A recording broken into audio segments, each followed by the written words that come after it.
it's hard for me to just shut down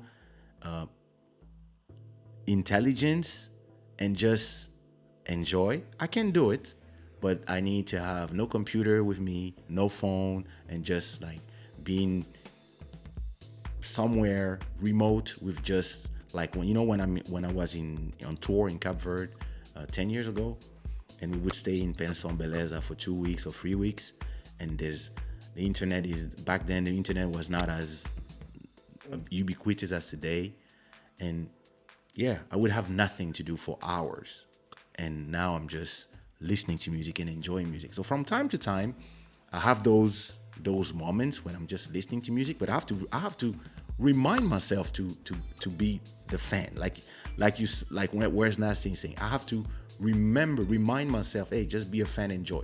That's why me and Mauro from time to time we spend night just making beats. That's why I have Sundays where I'm just finding samples, creating new stuff, creating stuff that nobody will want to listen to before in 5 6 years. And that's the nightmare of being an advanced alien. Whatever you do, like the beats of something going on, one love, question my hearts, they were created sometime 10 years before they were released. Because back then everybody was like, I would be like, Nichols, check this out. They were like, nah, man, nah. This is too minimal. Where's the guitar? Where's this? Well, you have to. And I was like, nah, guys, Really? I think your sound is very minimal. I think it you've is always had, I think space less for is singing. more, right? What up, You- new subscribers? Yeah, but it is. But back when I did them, everybody was like, something is missing. Nichols was always telling me something is missing, bro. Hey, Sarah, you know when I It's when it's I like when it's I like send the beat for deeper. You know the name of the beat for exactly. what up, Karin? You know the name of the beat for deeper is NIC 03 for Nichols 03. Yeah. And I sent him the beat like years before sending it to Freitas, and he was like, "What kind of shit is this?" Dun, dun, dun, dun, And I was dun, like, dun. "Nah, Yeah. bro." He was like, "I don't understand why you using like deep house sounds on a zouk beat." I was like, "Nah, bro. Like this is different. This is da da da da." He was like, "Yeah, but where's the guitar? Where's this? Where's that?" I was like, "What you mean? Where it's not like?" And And no, it was like it was like, I don't get, no, I don't like it. Like, give me a real beat. Give me something from the future. I was like, bro, this is the future. He was like, nah, man. Then, I sent it to Rotterdam. Sent it to Nelson. Nelson, same night, send me the vocals. I mixed, put my rap, release, banger. Took five no, years to that took wasn't five just a years to banger. Nichols to say, yeah, okay. That was. Let me tell you the impact of that track. Like I used to DJ with. Back then, there was a lot of reggae and a lot of sound systems, right? So especially in the college scene, that was a crossover track. That was a track that you would have it crossed over to the hip hop scene. Because the people that dance kizomba would be in a party or at a club where everybody's together. So the kizomba for everyone, kizomba was the deeper track, but it was also the English too. Yeah, That was a smart move because even if folks did not get the beat, they yeah, understood the lyrics. And Nelson comes off as someone. I tell this all the time. When he sings in English, he doesn't comes off as someone that's not from the U.S. yeah. You He see, really has the melodies. he He has the really has melody. the So a lot of right people will melody. gravitate and be like, okay, I'm gonna listen to this. Okay, I get it, right? And then the question is, well, this beat is nice. And when they see folks dancing to it, especially Kizomba is very sexual, and when you see Yep, someone dancing to it, and that track, every girl will run towards a guy. yep. See, so it creates this What up, crazy, Ralphie? this crazy. It was a crazy crossover track. It hit It is. everyone. That was a thing. That's a classic. That will forever be a classic, man. And like all And my it's minimal. classics, it's like a 15 minutes beat. Like, Yeah. and even like when I did Rebound Chick, Hmm. Yeah. like it's funny because when I did Rebound Chick, everybody was telling me, yo, your sound is always the same. Why you always using those kicks, those snares? Like the bass is always the same. Like the JV, the JV sounds. Like so, I start using Trinity. I start using like different machines and new samples, new bass sounds, and everybody, but back then I was sending a lot of beats to a lot of other people. So when I would have a hit, I would have to clone it. Like I remember, Deeper is NYC 03, but I remembered I think the last one I sold was NYC 67 because everybody in Zouk and Kizomba was asking me, no, we want the same. So, yeah, but so I was like,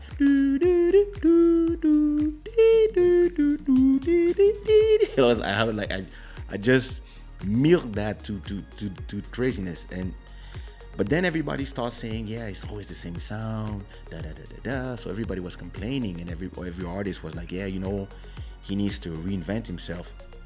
So, but me, I hear your sounds. I hear what you were doing being used a lot now. Like that's the I hear it. yeah, I mean, that's music is a cycle, right? But like I no, hear but a lot of those influences I can hear now. it too, and this is when you know that you're from the future because your sound Yeah. now, like you're like, oh, now they're doing it, and so me, the thing is, I always have 20 styles because I do hip hop, I do house, like everything that you've been hearing in the background. That's my music as well. So I do a lot of different things, but I know what works, and I understand that when something is commercial and everybody wants to buy it, when I do a track and it's a hit, I already prepare all the clones. So like, yo, I want to sound like Deeper. There it is. But when I You know change, what you should do, instead of brother? You know what you should do? what You should start doing courses, man. You should do like a master class with Mr. everybody's saying Keisha. this. Let me know when you're Everybody doing is it. I'll saying this. sign up. I'll sign up. I think that's what you need. So I listen, mean, you need to share. You need to share. I mean, but to be honest, I you know mean, what I I'm was in doing? college and I was jamming to your tracks, right? I was You know what playing I'm your doing? tracks. What I'm doing right now is my way to do a masterclass because everything is there. People can watch all 107 episodes of Club Shada, and I'm just giving all this information. But of course, I love like when we did the panel at the festival in Praia. Atlantic Music Expo, yeah. I love it. I love being invited in panels and do that. This is something I love doing because to me, yeah, I like sharing. But interestingly, once I changed styles and yeah, everybody was still, yeah, buying, but everybody, oh, it's not the same, blah blah blah blah. So one day I do a new beat that is exactly with the same kicks, the same snares. I just changed instead of using the pop rock percussions from the Trinity, I switched to the Indian percussions. That's the only difference. And instead of putting the bass like I used to, I just like doom, doom, doom, doom, and I did doom, doom, doom, doom, doom, doom, and that's how I did the rebound chick. But to me, rebound chick is no different than Deeper in terms of the if you strip down the two beats and you listen to the skeleton of it, it's the same It's one. like a ramification of. Exactly, it's just another version of that beat. But when it came out, every singer that complained about my sound being always the same, when I heard it, I was like, oh, that's when I have a beat that I'm like, damn, I want to keep it for me, but I have no album right now. My next thought is Nelson, and I just sent an email to Nelson, and I was like, bomb. That's all I said in the email, and he replied to, I'm in the studio already, and Yeah. he record everything like one Chemistry, take. man. Chemica, man. And chemistry. when the song came out, the whole world came at me. Ah, why you sell us stuff that is different? We want this. Why only Nelson? I was like, you guys are strange. You are telling me that I'm always doing no, but this is different. This is the future. This is brand new. I was like, no, this is the same shit. And that's what's funny about people. It's yeah, you beat making and it's how an artist is able to feel the the beat that you're gonna give to him. And not everybody is able to feel it, because you have some artists, when you tell them, hey, this is the song, sing this one. Me, my job is not just beat maker or singer. I'm an exec. I made the careers of more than 15 artists, and I know what people listen to, and I know what you need to sing for the people to enjoy. And I know how to make something that you need to sing in the way that goes inside of your universe. I when I produce for other people, I'm not trying to do little Kayshas. I have my own career. But a lot of the time, artists, they don't want to listen. They, I yeah, but think yeah, and you know, I think what you're talking, what you're mentioning is very important, especially this whole notion of music business and education, and I think that really lacks. There's a lot of you lack that area to be developed, right? So you lack good producers that can be on time. You lack executives talking about the whole market as a whole. I'm speaking mm-hmm. specifically of my country, which is like it took me leaving Cabo Verde to realize that our biggest export is music, but it took me coming back to realize that we don't have an industry yet or up to standards. You have so much talent. I deal with so much talent every day. People send me demos. I see a lot of shows. I was able to executive produce a reality show. I've seen so many talents, Nice, of and course. it's just like the outputs, right? The platforms. Where how do you release them? How can you link a good producer? How can a producer make a living off music, right? Because I think what I have a happened show about that. in this country is once you had internet access to internet, and once you had computers became accessible to everyone, you had like an explosion of music production, but not the quality, not sounds that really explore like the Cape Verdean sound, right? So only now are you really starting to have some folks perfecting, but you still need to educate folks. You still need to have like conferences. You still need to have like a Kaysha masterclass, right? You still need to have, or I remember Looney having a conversation with Looney, and he said what you had taught him a lot of stuff as far as like the business, the sound, um, Yeah, that's I my think son. that's something that artists, we need to look at the next generation or my generation. I'm a little bit younger than you, but I feel like there needs to be a connection, right? There needs to. I see a lot of people going to a masterclass. Right? If you do it right, I see a lot of people are interested in talking to Nelson or Georgie from a perspective of not the artist, but the human being that fell in love with music and then, you know, makes a living off music. Just that alone, for them to talk about the experience, their failures, how do you do it right? Like, what do you need to do? The discipline, all of those values, I feel need to be shared. That's something You I know, think we lack a lot. you said something very important, which is when you came back to Cape Verde, you discovered that there was a lack of industry. Yeah. And this is what is important in the word industry. Most people don't understand what is an industry. Most people think that singing is beat Yeah. makers and singers and a studio and a public. But an industry means managers, venues, producers, people who are That's the willing most to put bookkeepers their money and with their risk mouths their on. money, or some people who are willing to just give money to sponsor newcomers, people who made it, who have millions, and who are willing to take kids and say, I'll pay for all your videos. Don't worry. I got you. I'll pay for studio. I'll pay for videos. I'll pay for da da da. Do your thing. Yeah, but we need like 10,000. Don't worry. I got 30 million. It's all good. I got you. I like you. Do your thing. I'm just going to be your padrino.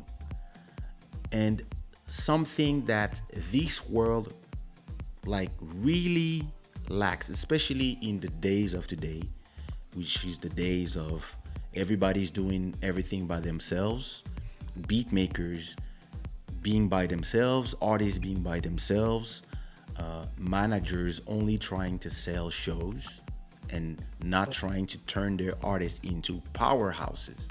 Managers are just trying to milk their artists because they make money from the show. Managers don't understand that they're gonna make money if they do a deal for the song of their artist to be in a novella in Brazil or in Portugal. And if they get a 10% as a management fee from every right that will come from the song that they put in the novella. Now, if the song brings 100,000 in 1 year, you're gonna make the 10,000 that you would have made from the shows. If you put your artist, the manager is supposed to go find connections for you and not wait for your artists to talk together on Instagram and just find themselves. And so what is missing in music right now is the A&R, the lost art of being an A&R.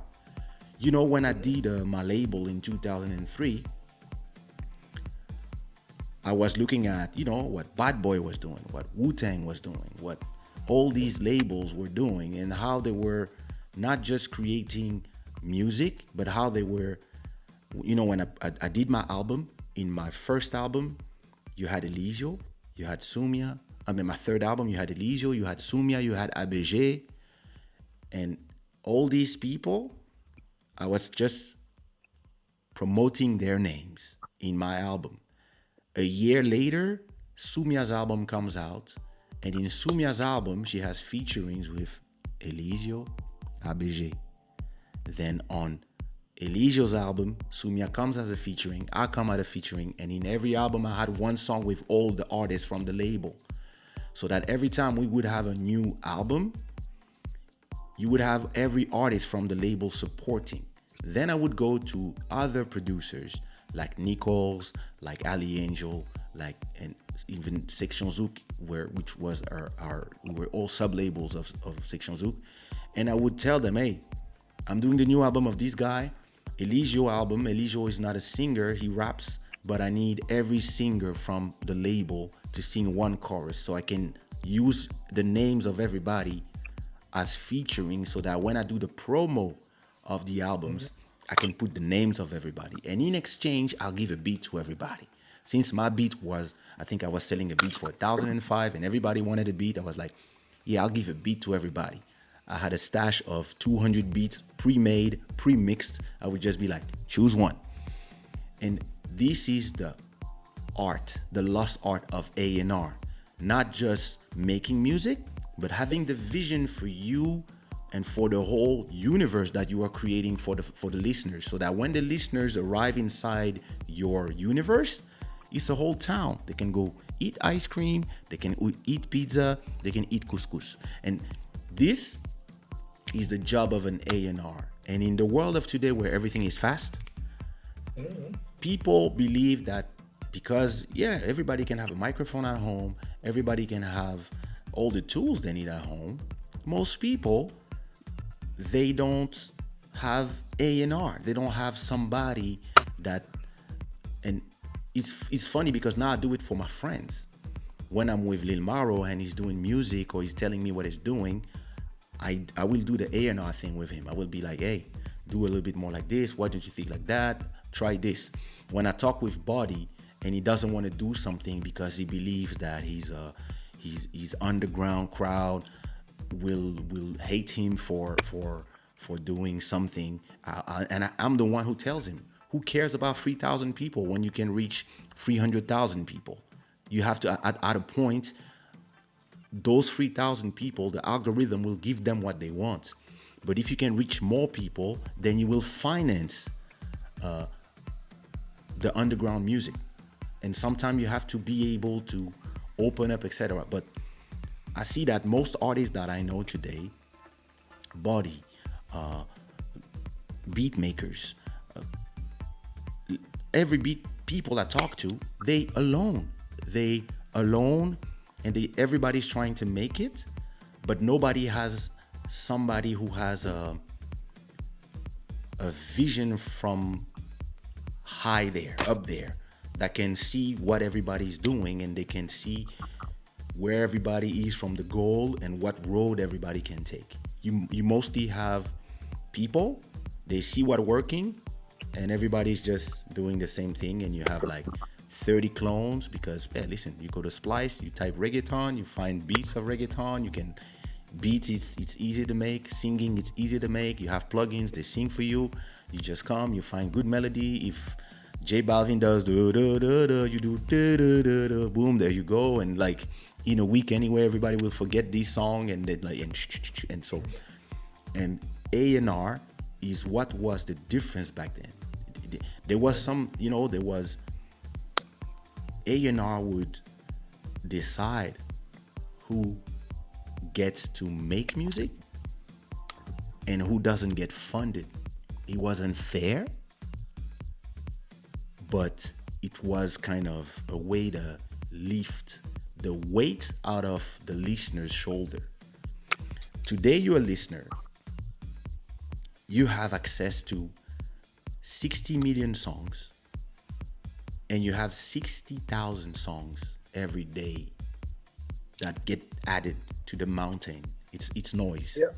It's like, it comes back to what we were saying about the platforms earlier on. Back when the platforms were small, we were connecting with our communities. Now we are connected to algorithms, and the algorithm choose what we see, what we don't. And it's the only way when you have so much content to exist in the noise. So you have now to dance with algorithms. And I see all these artists, they're trying to exist, but whenever you do a new song, it's just a drop in the ocean of just the songs of today.